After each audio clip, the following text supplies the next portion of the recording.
Hey, this is Suhaim of the Summit Startup Kitchen. I'm here with Nick DeFeo of Fenix Media. So Nick, to start off, what is Fenix Media? Fenix Media is an online marketing company.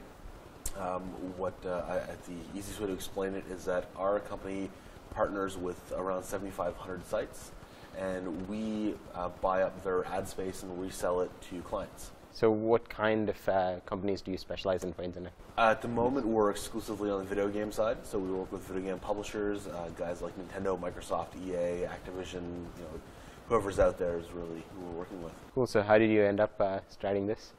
A complete fluke, actually. After graduating school, I just decided it'd be a great idea to apply for every sales job I could possibly find.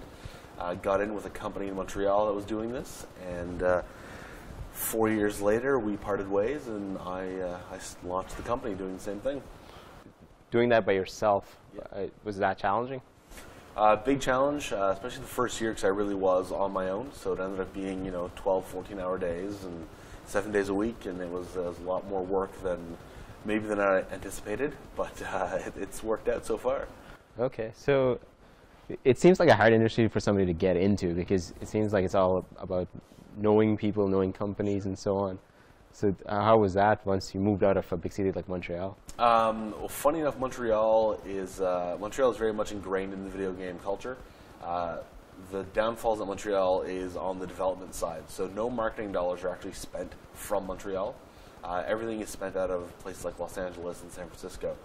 So the actual physical location of being in Montreal versus Fredericton had no bearing at all. It changed nothing for me. Okay. Funny enough, being in Fredericton actually gave me an advantage over being in Montreal because of the time zone. It got me 1 hour closer to Europe, so it allowed us to open up more clientele in Europe. Because when we get up in the morning, we've got 2-3 hours with them before their day's over, and we're around for the full day that California's open. So we're kind of somewhere in between, which is a nice change. It's perfect. So you're dealing with global customers, so anywhere in the world. Yeah, so we're working, we've got probably a half dozen clients in Europe. I would say about the same in China, and the rest are all from California. Okay, so what do you do to get new clients in this space? Well, like you said, a lot of it is contacts, so that's definitely the toughest part. Going to conventions is the big thing, doing shows like E3, for example, Game Developers Conference, Gamescom are all kind of big ones. PAX has become a big show as well for us. Other than that, it's really just kind of pounding the pavement. It's literally cold calling and sending out emails to try to get people interested in wanting to work with us. Okay. So, like you said, this was a fluke. This is not what you were planning to do. No. So what did you take in school? Business. I've got a marketing degree. Okay. But I've always been in sales. It's something I've always liked to do and something I've always been pretty good at. Falling into video games just kind of worked out well. Honestly, when I applied for the job, there wasn't even mention of video games being part of it.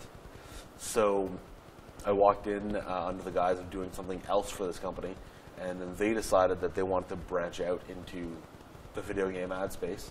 And I took them from a fairly small, unknown company to being a market leader, and just realized that it's a fun industry to be in. I mean, it's video games.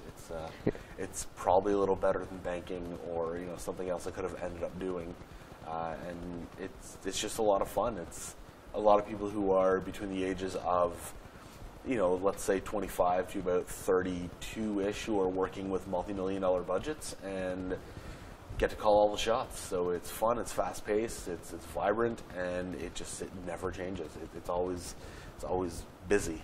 Okay. So are you a gamer? I'm actually not. Okay. I'm not a gamer, which always strikes people as a little odd and pisses off a lot of my friends because they are hardcore gamers and they would love to be part of this industry and doing things like going to E3 because it's industry only. So you've got to prove credentials to get into some of these shows. So they would love to go but can't. So it annoys them that I get to do this and don't appreciate it on the same level they do. But ultimately, like anything else, it's about the numbers. Yeah. I think not being a gamer does give me an advantage because for me it's less about the passion for the individual title and more the the rational thought process of this doesn't work, right? Financially, this doesn't make sense. So we move on and go on to the next thing. So it lets me look at things objectively because I'm not in love with what's happening. With that said, I do love what the industry is. So I may not be a gamer myself. I do very much appreciate what gaming is. The guys who are in it are, for the most part, hardcore gamers and do this because they love it and for no other reason. And that, I respect that immensely. So how do the mechanics of this work? So for the most part, we act pretty much as a broker. As I mentioned, we have partnerships with several thousand sites, and typically these are sites where they're, for example, editorial content, where guys are actually writing articles about different games that are releasing or something that's going on in the industry. Our sites aren't only gaming, our sites are gaming focused, but not necessarily always gaming, like gaming editorial, for example. As an example, some of our sites are webcomics.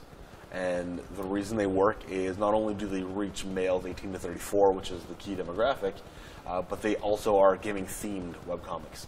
So the guys who actually write and draw the comics, within the comics, the guys might be playing a game. Or it might be a parody of a game that's just released. It's a pretty famous webcomic we work with where one of the characters is actually a modified Xbox. Right, so it's not necessarily gaming. However, it's still gaming related, to some degree. So with that in mind, a lot of these guys are artists. I mean, they're writers, they're journalists, they're people who are on the creative side of this.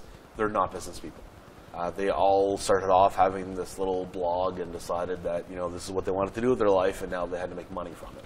So the obvious answer is let's sell ad space.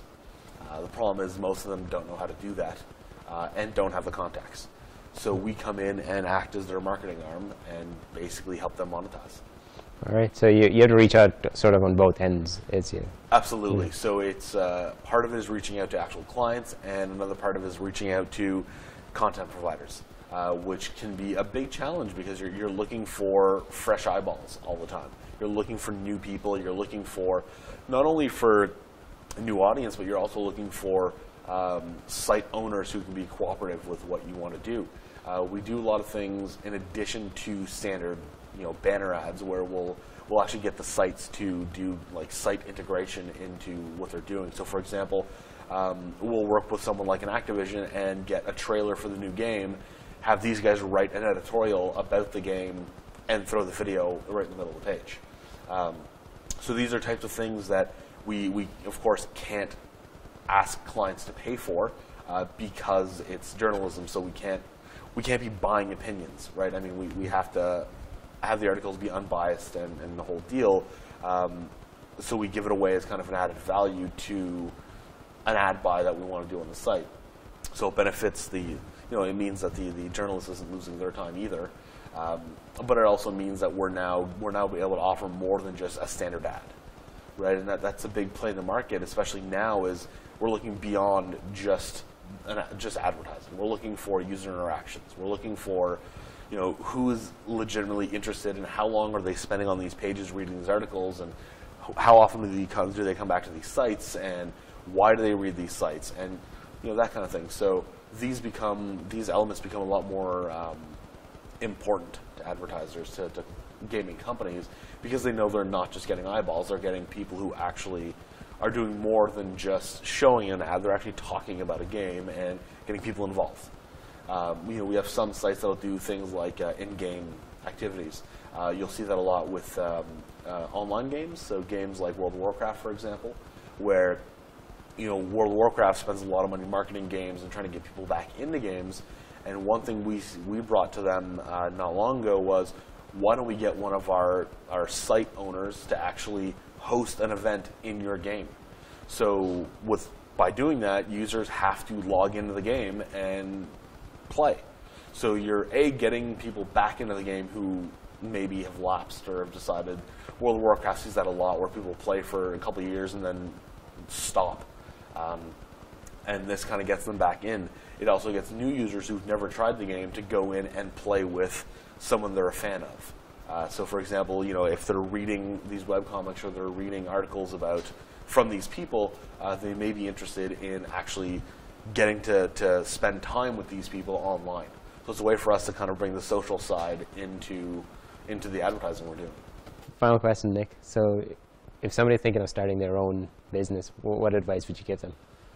It's a tough one. I would say make sure you do your research first. I don't want to discourage anyone from doing it, but I think it's a little cavalier to just kind of look back as an entrepreneur and say, yeah, just do it, just jump into it. I think realistically, if most entrepreneurs look back to when they first started, they'd probably remember how tough of a decision it was. So make sure you're prepared. Make sure you understand that this isn't just about trying to make a whole bunch of money, because you're not going to, at least not for the first while. So make sure you know what you're getting into, and make sure you understand that there's a lot of time that you've got to put into getting this done. Awesome. Thanks for the time, Nick. Absolutely. Good Thanks luck. a lot.